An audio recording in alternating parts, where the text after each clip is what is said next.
Talo fatu talafoala Radio Samoa i le nei taeao o talo le aso tofi. Ua Maliu le tangata na faanofoesea i lona fale i Aukilani. O le faasilisilanga lea mai le matanga luenga le soifua malolo i nana po.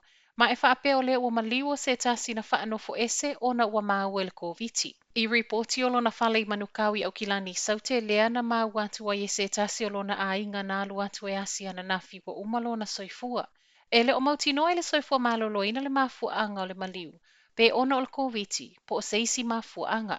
O le aso sa luas fulufa o ke topa, le ana wha maoni ai wa Maua le ua Maliu il wha mai, ma o le ana wha atonu ina i e wha anofo e sea i lona fale i lalo wa ainga a le soifua malolo ina.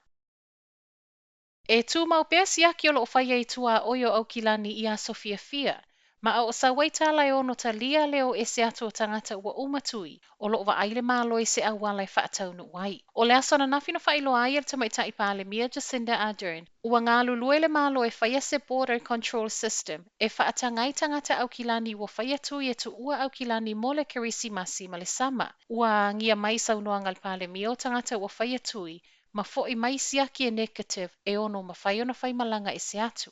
Peitai, e le tau mate le toa tele o ta avale o le akolo sia ia tuaoi, ma ua wa ai le malo i se system e whaafai ngō ai. O le whainga fo'i leo le a whai ai malai vaalele, peitai o malai vaalele, o lo o whai ngō fia o na whai siaki po ua uma o na whai tui. Ai mai le minister Koviti Chris Hipkins, o se tasi o i tu o lo talanoa ina o le whaatūlanga leo taimi e mawhai ai o na tu ua Aukilani, ma o se whainga ia awai ne i o omi kiu i tuaoi o lo whai ai siaki.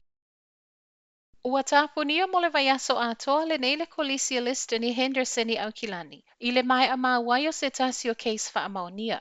O le aso ngafua o le vaiaso nei sa ia i le aonga le tamaititi a onga wa Maua le Koviti, ma e whaapea na ia whaalongo ina a unga le fulu a o ia i le aonga. Ua tāpuni ai nei ma le aonga e toe whaawawa onga mai le fale, se ia o atu i le aso ngafua o le vaiaso fou. E se mai lea kolisi i sisifo Aukilani, e lua isi kolisi Aukilani o lea fo'i wa mawai cases whaamaoni e le nei vaiaso. O le aso sana sa waitalo le Maua o se tasi o fanau a onga i Mount Albert Grammar School, ma o lea sa i lea onga i le vaiaso tāluai. O le aso ngafua fo'i na whaamaoni ai se tasi e whai ngā luenga le kolisi a McLeansy Buckland Speech, ma o ia lea ele i aiso na feso o ta inga ma whanau a onga. O vasenga sfulu tasi sfulu tolu, baui o vasenga o lo whaatanga o na toe fo'i a o ngā Aukilani o taimi nei, ma o le ana whaato ato e a mata i le aso lua o le vaiaso tāluai. Mo a onga tūlanga lua, o le amatanga o le vaiaso fou, lea o le ato e whaamauti no mai ai le malo, pe ono taunuu le aso se furu 5 o Novema, le ana mua i whaailua mai. E whaalua le leo na whaalea o ngā ina asiasiga le tamaita i palemia na fuafua e whaia ana nafi, ona o solo tetee i lātou o lo o tetee i le tui. O le tae ona ta awai le asiasiga Jacinda Ardern e alu i Wanganui, pei ta ina le taunuu, ona o le tusa ma le toa se lau na tutui whafuane o le clinic ma lātou science.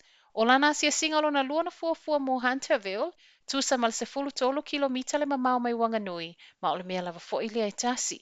O Jacinda o lo whealua i ai i ana asiasiga e whaalau i loa le tāu o le tui. I no foanga o lo mawala lalo ai whai numero o tangata wa mai a whai tui. Mai le kaumatua John Nico Wanganui, na ia whaalia le News Hub, lo na whaanoa noa, toe whaate ia i le toa tele o tangata mai le community e le o mana na o i le tui. Tala muli muli, tau mafai nei se e tutongi tupe vaccine exemptions po le faatagana faapitoa e mafai ai ona le whaia so tui. Ua iei reporti o le kulupu o tā ua o le New Zealand Doctors Speaking Out with Science po le vaenga leo lo o whaasalalau o whaamtalanga se whaatatau i le tui. Mai whaape fitus furu 5 tā la lātou te tapena i nai lea faatagana faapitoa. A whai e taunga tāte le mo oe, ma whaiona tu uma ilano i le 5 furu tā la. Tāle le minister Koviti Chris Hipkins, o se tasi e tau mawhai e whaatau mai a te ia nei whaatangana o le ngao i lea. Mai sili e le tuu, ono lo iai lava le system e te tau na muli muli ta ia e tangata uma. I lunga o penga ta wha ilangi ala soifua malu loina, e le mawhai ona exempt, beto e whaatanga lava le tangata ia. O whaatangana whaabitoa nei e mawhai ai ona le whaia lo tui, e ui o lo o polo a ia mo le to a tele o tangata whai ngā luenga whaapea a onga. Pe ona ripotia e talafou i aso walu, o le tele o pūlenga o whalewhai ngā luenga whaapea a onga, o lea ua mai a whaata oto aso e tatau no o atu iai, ua umatu i e lua o le Koviti. Talanoa le tae au, manuel nei aso.